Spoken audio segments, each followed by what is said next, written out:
Hi students, today I am going to deal the topic X-ray imaging from the chapter 6 Modern Imaging Systems. I am going to deal the topic X-ray imaging from Modern Imaging Systems. Learning objectives. Upon completion of this presentation, you will be able to understand the concepts of X-rays, properties of X-rays, interaction of X-rays with matter and production of X-rays. Upon completion of this presentation, you will be able to understand the concepts of X-rays, the properties of X-rays, interaction of X-rays with matter and production of X-rays. Discovery of X-rays. X-rays were discovered in 1895 by German physicist named Wilhelm Röntgen. In 1895 by a German physicist named Wilhelm Röntgen. While studying cathode rays are nothing but stream of electrons in a gas discharge tube, he observed these radiations.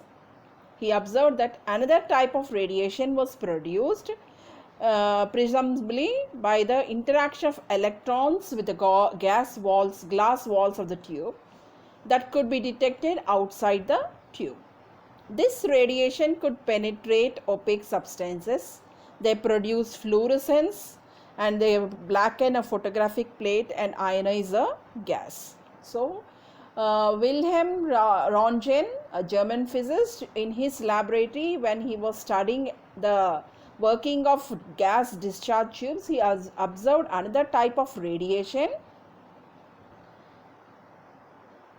that could penetrate through opaque substances and they produced fluorescence, they blackened a photographic plate and ionized gases. So he named these rays as X-rays because X stands for unknown. Usually we say any unknown term we represent by X. So X-rays were discovered and they were termed as X-rays because they were unknown. So X-rays are photons of high energy and short wavelength in the order of tens of angstroms to several angstroms. They are nothing but these X-rays are photons of high energy. They are photons of high energy and short wavelength in the order of tenths of an angstrom to several angstroms. X-rays are electromagnetic waves of very short wavelength and are produced when fast moving electrons strike a target of suitable material. X-rays are electromagnetic waves of short wavelength and are produced when fast moving electrons strikes a target of suitable material. Fast moving electrons when they strike the target of suitable material. So X-rays are produced when fast moving electrons when they strike the target of a suitable material. So what are the basic requirements for production of X-rays is you need a source of electrons and effective means of accelerating the electrons, which I will be dealing in the forthcoming topic. So they are produced when fast moving electrons strike a target of suitable material. So what are the requirements for production? High speed electrons are required. So first you need the source of electrons. Then you need a means of accelerating these electrons to produce fast moving electrons. So this is your discovery of X-rays. They were discovered by German physicist Röntgen. X-rays. X-rays are high frequency and thus high energy electromagnetic radiation. They are high frequency and high energy electromagnetic radiation. They have wavelengths which are ranging from 3 into 10 power 19 hertz to 3 into 10 power 16 to 19 hertz. 19 hertz to 16 hertz. They are found to reside between the ultraviolet and the gamma rays of the electromagnetic spectrum. You know the electromagnetic spectrum. They lie between these X-rays, they lie between the ultraviolet light and the gamma rays, which you can see in the figure there. So the wavelength is between 10 power minus 8 meters to 10 power minus 11 meters, 10 power minus 8 to 10 power 11 minus 11 meters, and their frequency is 3 into 10 power 16 hertz to 3 into 10 power 19 hertz. And we have the relation for energy of any radiation of the electromagnetic spectrum given by E is equal to hc by lambda, where h is Planck's constant, c is the velocity of light in air, and lambda is the wavelength. So from this relation, X-rays are high energy electromagnetic radiation. So the energy is 120 kilo electron volts. Energy of the X-rays are 120 kilo electron volts. E is equal to hc by lambda. You can observe with the X-rays, the region where the X-rays, they lie between the visible ultraviolet region and the gamma rays. Ultraviolet region and the gamma rays. Properties of X-rays. Properties of X-rays. X-rays are electromagnetic waves of short wavelength, of very short wavelength. What is the wavelength which we have studied earlier? The wavelength range is the wavelength of X-rays are 0.01 to 10 nanometers. 0.01 to 10 nanometers. That is nothing but 10 power nano means 10 power minus 9. So they range from 10 power minus 8 meters to 10 power minus 11 meters. Very short wavelength. They have very short wavelength. They travel in a straight line with velocity of light in air. So what is the velocity? They travel with in straight lines with velocity of light, that is 3 into 10 power 10 centimeters per second. Then they are invisible to the eyes, hence their presence can be known by either by fluorescence or their effect on photographic plates. Either by fluorescence or their effect on photographic plates. They are invisible to the eyes, hence their presence can be known by the fluorescence or their effect on photographic plates. Then under suitable conditions, X-rays are reflected and refracted like ordinary light. Like the ordinary light, they can be reflected and refracted under certain suitable conditions. They exhibit the property of interference, diffraction and polarization like ordinary light. Like ordinary light, they exhibit the property of interference, diffraction and polarization. They are not deflected by electric and magnetic fields. They are unaffected, in other words. They are not deflected by electric and magnetic fields. Electric and magnetic fields. The other properties of X-rays are, X-rays can penetrate through substances which are opaque to ordinary light. They can penetrate through substances which are opaque to ordinary light. Like for example, they can penetrate through wood, through thick paper, etc. Okay, they are opaque to ordinary light. You cannot see the light passing through wood or passing through paper. But these X-rays, they can penetrate to substances which are opaque to ordinary light. Then the other difference is, other property is, due to their very short wavelength 0.01 to 10 nanometers, they are highly penetrating and can pass through flesh but not through bones. They can pass through flesh because of their very short wavelength. They are highly penetrating and can pass through flesh but not through bones. X-rays cannot pass through metals. They cannot pass through metals. Okay, this is one more property is they cannot pass through metals. They can pass through substances which are opaque to ordinary light, but they cannot pass through metals. And hence, if a metallic pin is swallowed, if by a child a metallic pin is swallowed by a child, from the shadow of the pin obtained in an X-ray photograph, the pin can be located. From the shadow of the pin can be located. So X-rays, when X-rays, they can also pass through intestines, In order to make their track opaque to X-rays, barium meal is given to a patient.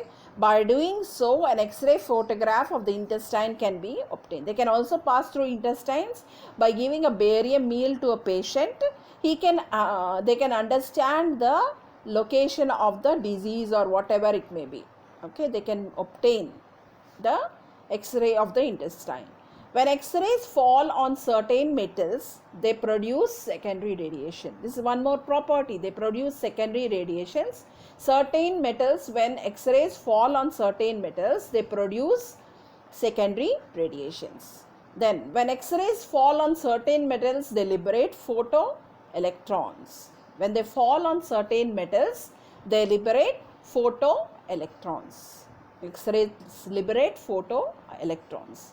Then they ionize the gas through which they pass. They ionize the gas through which they pass. Influences the electrical properties of liquids and solids. They influence the electrical properties of liquids and solids. They ionize the gas through which they pass. They influence the electrical properties of liquids and solids, and they have destructive effect on living tissues. They have destructive effect on living tissues. They have destructive effect on living tissues. So, when X-rays fall on certain materials, they produce secondary radiation, and they also liberate from certain metals. They liberate ions. They liberate ions. They liberate photoelectrons. They ionize the gas through which they pass. They influence the electrical properties of liquids and solids. They have destructive effects on living tissues. Then, interaction of radiation with matter. When radiation falls on matter, how does it interact? Like, for example, you can observe in the figure. So you have matter in the center part. Then when radiation is incident on the matter, what happens? A beam of radiant energy strikes the surface of the substance. A beam of radiant energy, it strikes the surface of a substance. The radiation interacts with the atoms and molecules of the substance. The radiation, it interacts with the atoms and molecules of the substance. The radiation may be, what happens when the radiation is incident on the matter? Therefore, the four processes or four phenomena occurs. The radiation, it may be transmitted, it may be absorbed by the matter, or it may be scattered, or it may be reflected. It may be transmitted, it may be absorbed, it may be scattered, and it may be reflected. So, when a beam of radiant energy, when it strikes the surface of a substance, the radiation, it interacts with the atoms and the molecules of the substance. The radiation, it may be transmitted, it may be absorbed, or it may be scattered or reflected. It can excite fluorescence depending upon the properties of the substance. Sometimes fluorescence effect can also be observed in the matter depending upon the properties of the substance. The velocity also depends upon the kind and concentration of the atoms or ions that are present in the medium. Velocity of the electrons or movement of the electrons depends upon the concentration of the atoms, their ions, and also the molecules present in the medium. Molecules present in the medium. So, this is the interaction of radiation with matter. Then, interaction of radiation with matter. The various possibilities which might result when a beam of radiation strikes a substance are: the radiation may be as I told you, it may be transmitted with little absorption taking place, and therefore without much energy loss. It may be totally transmitted, only a little portion is absorbed by the material, and the direction of the propagation of the beam may be altered by reflection, refraction, and scattering. The radiation energy may be in the part or entirely by the substance. It may be a part or entirely by the substance. The radiation absorbed may be part or entirely by the substance. So, this radiation, it propagates either by reflection or refraction or scattering. So what is the effect of X-rays when the X-rays interact with matter? We observe two types of phenomena. Two types of phenomena are observed when X-rays interact with matter. The first one is the photoelectric effect and second one is the Compton effect. The first one is the photoelectric effect and the second one is the Compton effect. Photoelectric effect. This phenomena was first discovered by Hertz. It was first discovered by Hertz. This is a phenomena in which metals, when exposed to light of sufficient high frequency like ultraviolet or visible or X-rays, they emit electrons. These emitted electrons are called photoelectrons. So this phenomena was discovered by Hertz. It is a phenomena in which metals, when they are exposed to light of sufficient high frequency like the ultraviolet or visible or X-rays, they emit electrons, and these emitted electrons are called photoelectrons. These emitted electrons are called photoelectrons. So you can see the construction of a photoelectric cell. You have a vacuum chamber. Inside the chamber you have two electrodes, that is the anode and the cathode, as you already know. So two electrodes made of zinc plates are sealed in an evacuated quartz bulb. That bulb is evacuated quartz bulb and connected to a battery which provides a potential difference between the electrodes. An ammeter is also connected in the circuit. So this is a construction of a photoelectric cell which consists of two electrode zinc plates. They are sealed in an evacuated quartz bulb and connected to a battery which provides the necessary potential difference between the two electrodes. Then an ammeter is connected in the circuit. So how does this phenomena works out? In the absence of any light, there is no flow of current and hence no deflection in the ammeter. You cannot observe any deflection when there is no light. The material is coated with a photosensitive material. The cathode is coated. So when a monochromatic light, UV or X-ray, falls on the cathode, electrons are liberated because the cathode is coated with a photosensitive material. So when this radiation, which is monochromatic in nature, or ultraviolet or X-ray, when it falls on the cathode, this cathode it liberates electrons. Some of the electrons travel towards the anode. As a result, current starts flowing in the circuit, which can be indicated in the ammeter. As I told you, because of the potential difference, the photoelectrons that are generated over the surface of the cathode when light is incident on the cathode, the cathode emits electrons. So these electrons they move towards they travel towards the anode, which results in flow of current, which can be detected by an ammeter. So the negative ions emitted by the cathode are called photoelectrons, and the current that is generated is called photoelectric current. So these negative ions which are emitted or generated by the cathode are called as photoelectrons, and the current that is generated is called photoelectric current, and this phenomena is called photoelectric effect. This phenomena is called photoelectric effect.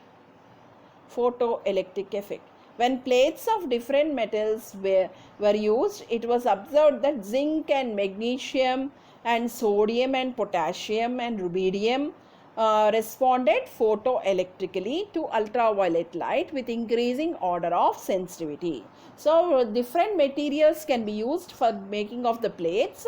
Mostly zinc and magnesium and sodium and potassium and rubidium responded photoelectrically to ultraviolet light with increasing order of sensitivity.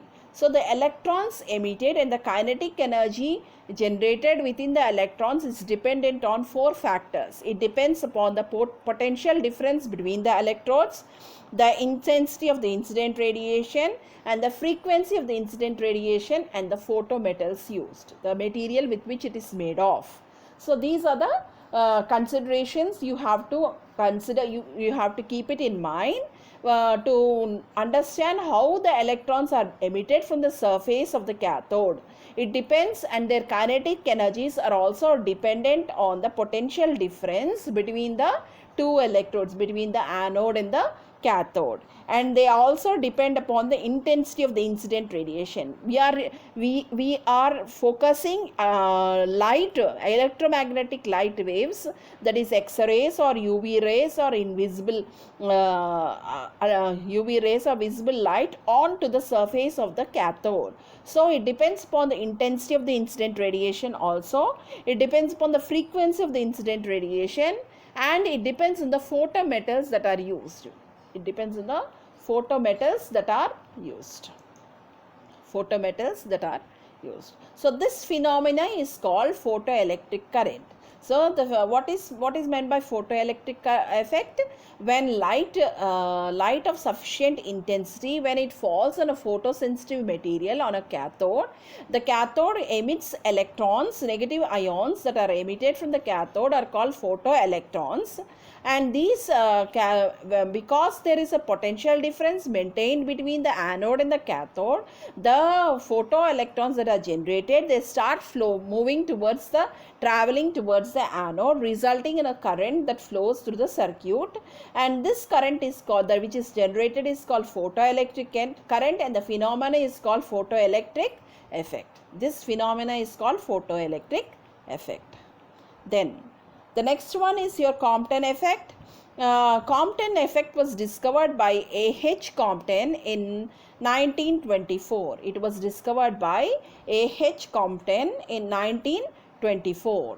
He performed an experiment when X-rays are impinged on matter and measured the scattered radiation.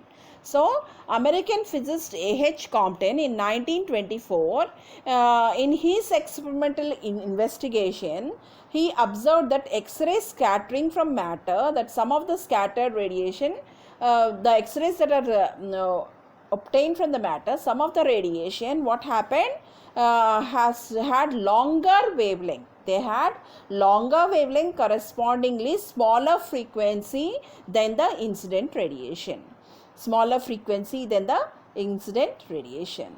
So the effect in which the energy of the photon is reduced and that of an electron is increased is called Compton effect.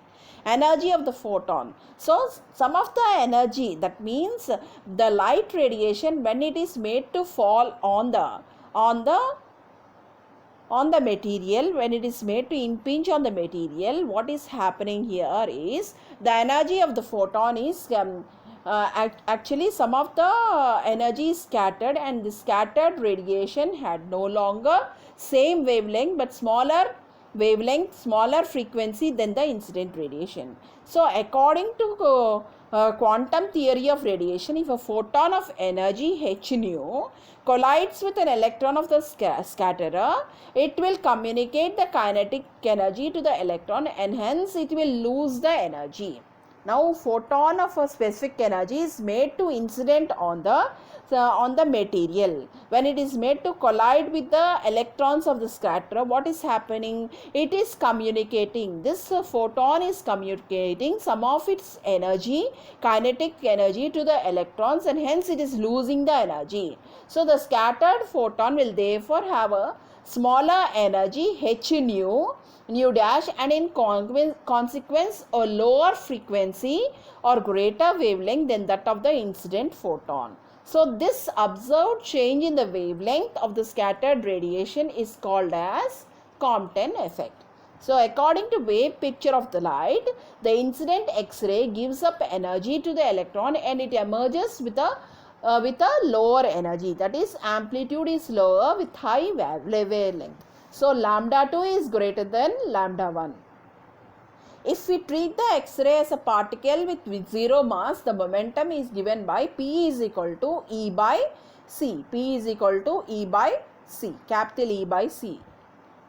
So this is the Compton effect. So you have matter, you have incident X-ray radiation having a wavelength of lambda 1.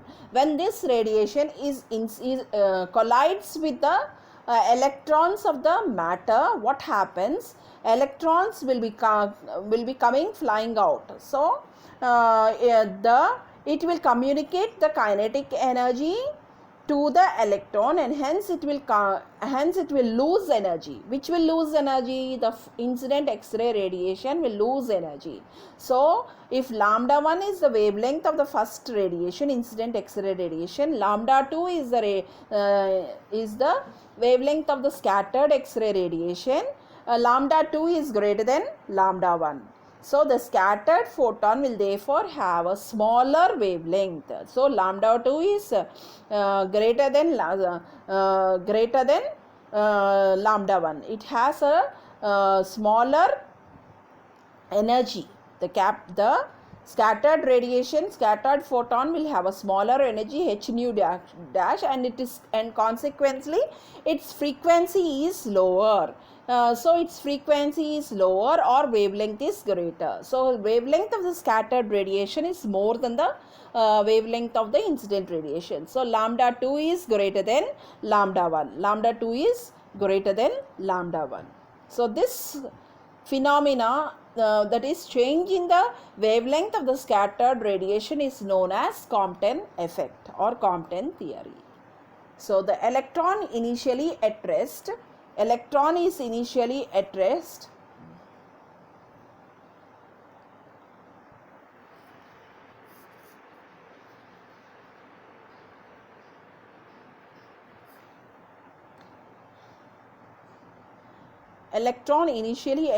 position. The equation is particles which are moving close to the speed of light, total energy is given by E is equal to square root of P square C square plus M square C power 4, where P is the momentum, C is the speed of light, M is the mass, and E is the energy.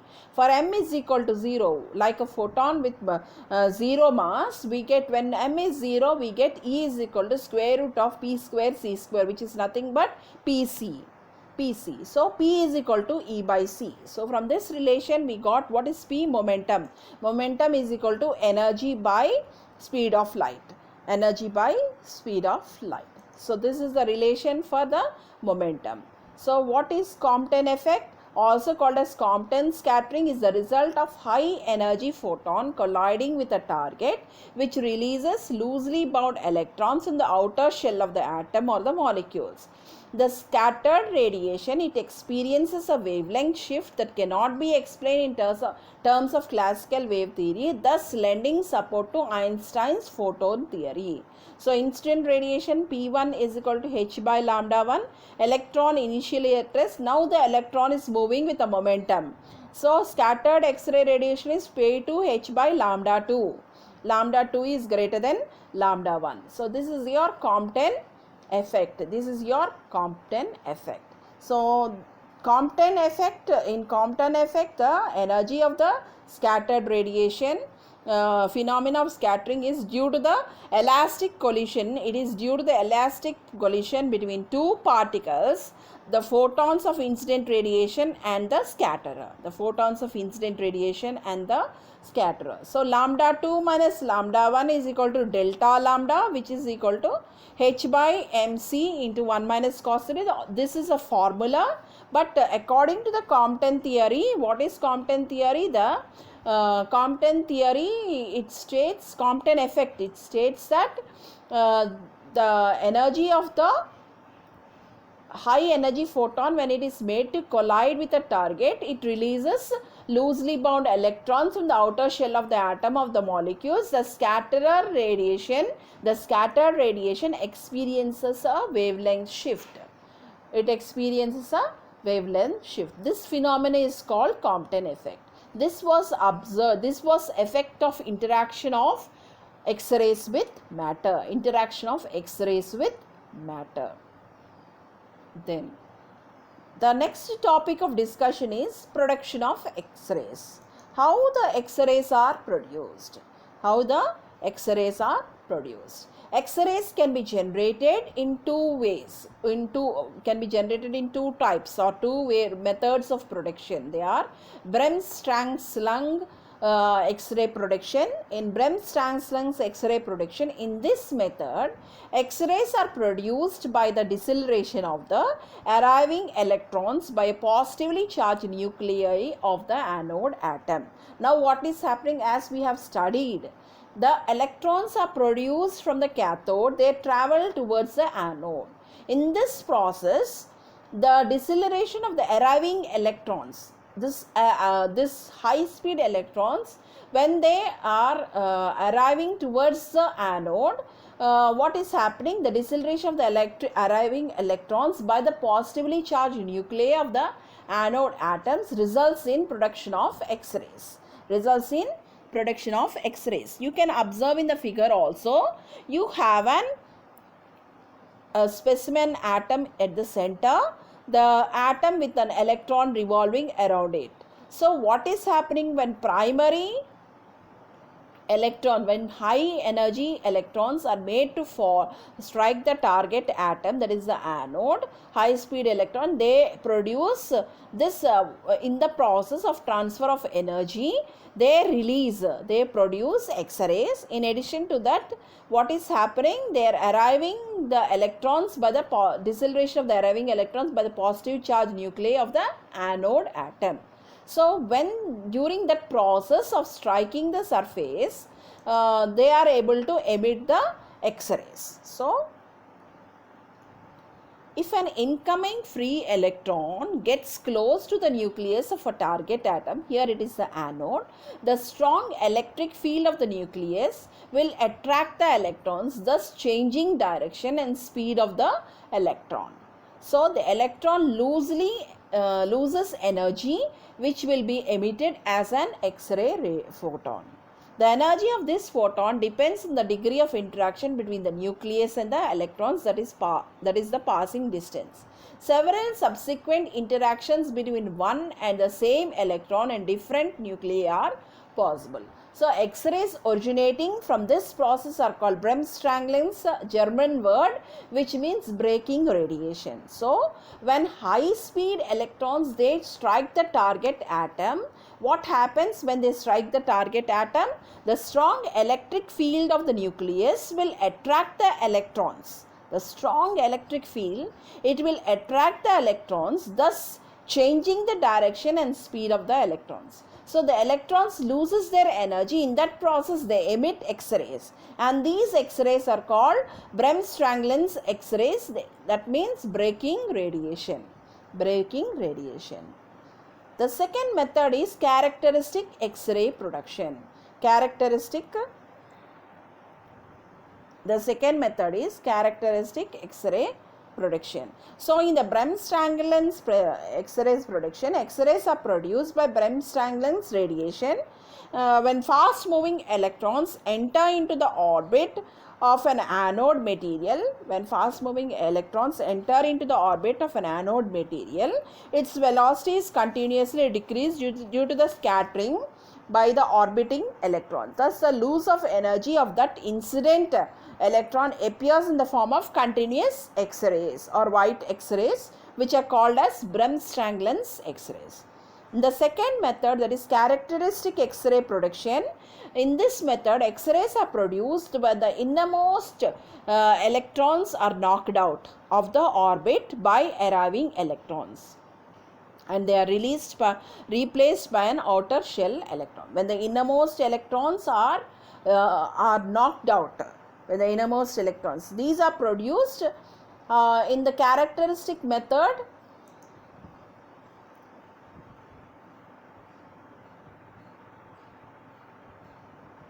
So in the characteristic method, what is that? X-ray radiation is produced when the incident electron ejects out the K shell or L shell electrons. It ejects out the K shell or L shell electrons in the anode material.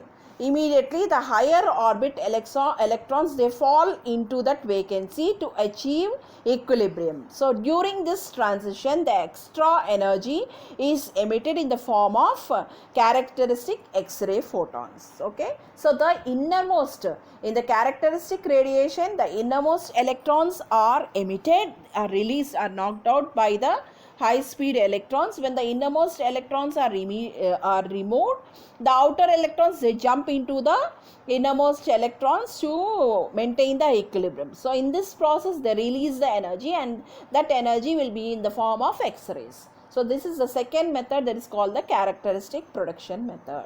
So these are the methods of production of X-rays. Then commonly used methods of production in the laboratories are: X-rays are generated when fast moving electrons are suddenly decelerated by impinging on a target. So we have two most common methods which are used for production of X-rays. The first one is gas filled X-ray tube with concave cold cathode, and second one is Coolidge tube with hot cathode.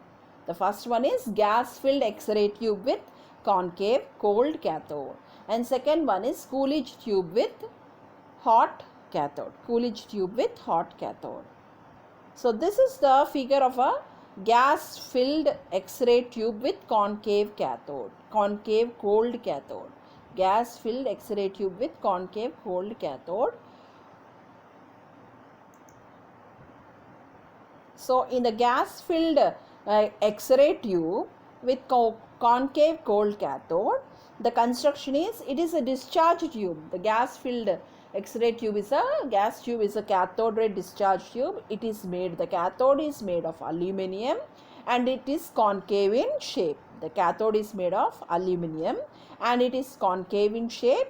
The anode is placed inside the tube and it is connected to a target whose front face is inclined at 45 degrees to the axis of cathode ray. Okay, the anode is placed inside the tube and it is connected to a target whose front face is inclined at 45 degrees to the axis of the cathode ray. The target is made up of metal of high melting point like platinum, molybdenum or tungsten, and the pressure in the tube is maintained at 0.001 mm of mercury. At 0.001 mm of mercury. So potential difference between the anode and the cathode is a very high potential difference is maintained, that is 30,000 to 50,000 volts is applied by using an induction coil. So gas filled X-ray tube with concave cold cathode, it is a discharge tube. The tube is made of glass. The tube is made of glass, evacuated glass. The cathode is made, it consists of two electrodes, the cathode and the anode. The cathode is made of aluminum and it is concave in shape. The anode is placed inside the tube and it is connected to a target whose front face is inclined, whose front face is, the anode's front face is inclined at an angle of 45 degrees to the axis of the cathode ray. The target is made up of a metal of very high melting point like platinum, molybdenum or tungsten.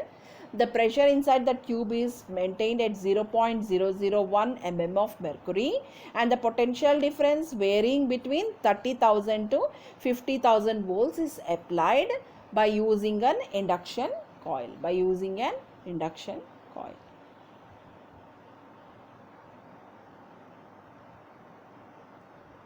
So this is the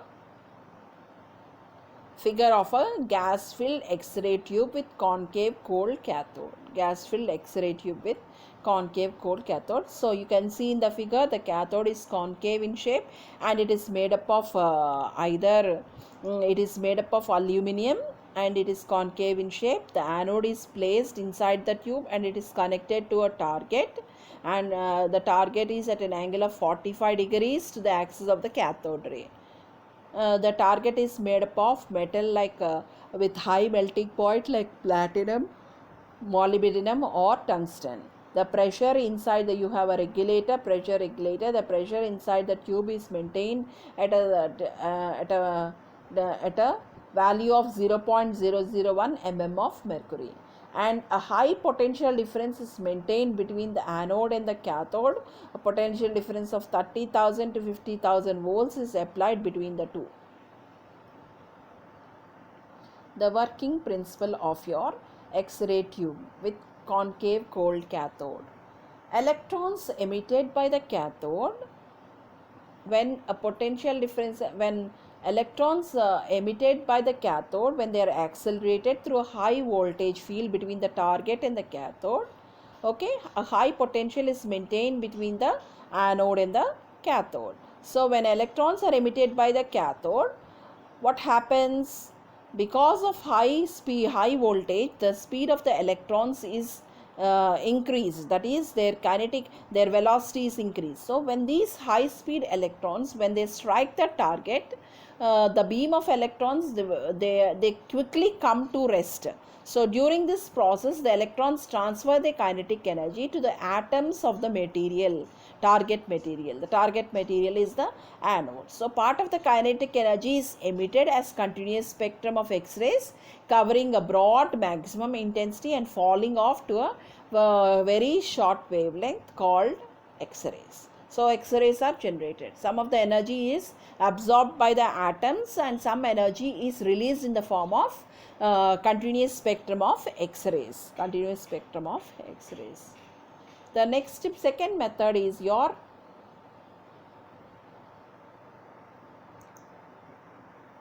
Coolidge tube with hot cathode. Coolidge tube with hot cathode. In 1913, Dr. Coolidge designed a new type of gas tube. He designed a new type of gas tube with hot cathode. The cathode is a filament of tungsten which is heated electrically. It is a filament of tungsten which is heated electrically, and usually the filament is placed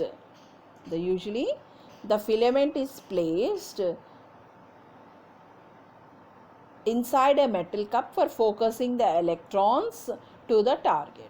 The electrons are accelerated to the anode target by means of a very high potential difference. The vacuum of the order of 0.0001 mm is maintained. So, gas tube with hot cathode. Here why it is called hot cathode? Because the cathode is a filament which is heated. So when the filament is heated, the cathode is a filament which is heated. So when the filament is heated, it emits electrons. Usually the filament is placed inside a metal cup for focusing the electrons onto the target. The cathode is made up of tungsten filament, and usually and a pressure of 0.001 mm of mercury is being maintained inside the tube. Usually tungsten is used as a heating element of the filament. Why? Because we prefer elements with very high melting point. The melting point of tungsten is 3370 degrees centigrade, and it is the element which is most commonly used because it can withstand intense heat that is produced by the target by the electronic bombardment. When these high speed electrons they strike the target, lot of heat energy is being produced. So the material with which the target material should be made should have high melting point. So the efficiency of the X-ray production depends upon the atomic number. That is for reason tungsten with the atomic number 74 is a good target material. The choice of tungsten as a target material in conventional X-ray tubes is based upon the criteria that tungsten is having a high atomic number of Z is equal to 74 and it has very high melting point 3370 degrees centigrade. So this is why we are using anode, the target material made of tungsten. So this is the figure of a Coolidge tube with hot cathode. So you can see in the figure the cathode is a filament which is electrically heated by a low voltage AC source. Then we have an anode. The anode is made up of target material, made up of tungsten. This anode and a high potential difference is maintained between the anode and the cathode. Because of this potential difference, electrons are generated by the cathode and they go and strike the target material, that is the anode. At the anode what happens? When the cathode is heated by a low voltage power source, it emits electrons which constitute a cathode ray beam. These electrons, when they are accelerated towards the anode by the high potential difference, the electrons striking the target emits the continuous spectra of X-rays of short wavelength. Sometimes in some designs this anode is provided with in some designs of the Coolidge tube, cooling is done by circulating water and the target is kept on rotating so that electrons may not collide onto the same point all the time.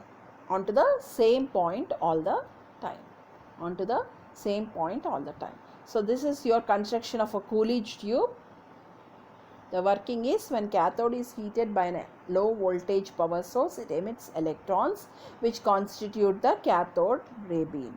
These electrons are accelerated, towards the anode by the high potential difference. So the electrons striking the target, they emit continuous spectra of X-rays of short wavelength. In some designs of Coolidge tube, the cooling is done by circulating water and the target is kept on rotating so that electrons may not collide at one point only.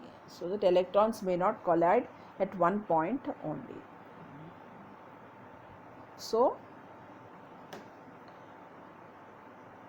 to summarize our topic of discussion today, we have discussed about X-rays. What are X-rays?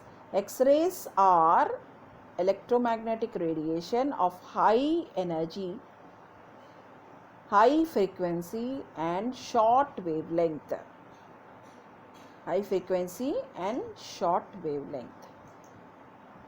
They have wavelength ranging from 0.01 to 10 nanometers and their frequencies are from 3 into 10 power 16 Hertz to 3 into 10 power 19 Hertz.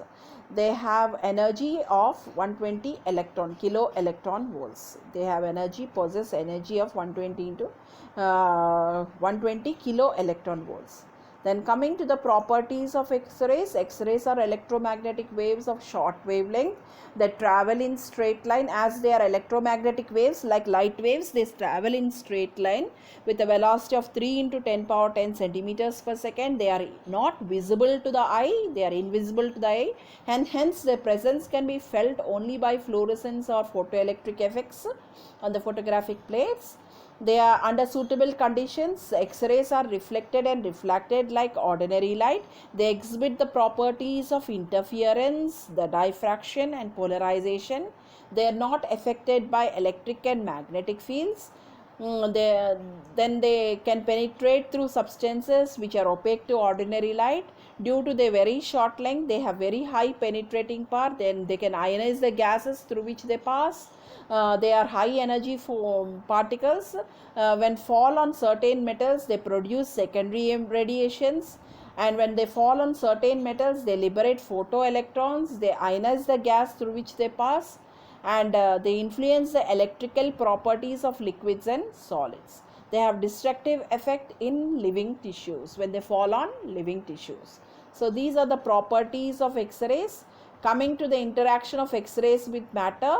So when a beam of radiant energy, when it strikes the surface of the substance, this radiation interacts with the atoms and molecules of the substance, and they produce, the radiation may be either transmitted, absorbed, scattered or reflected.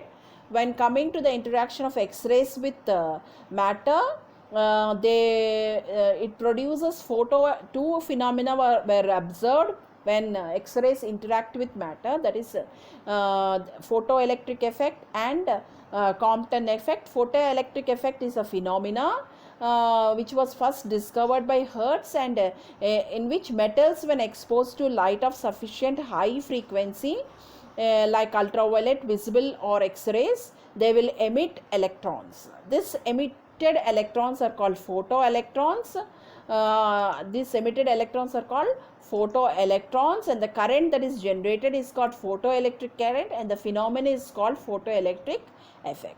The second effect is the Compton effect, which was observed by Compton, that when X-rays are impinged on matter, they produce what happens when X-rays are impinged on matter?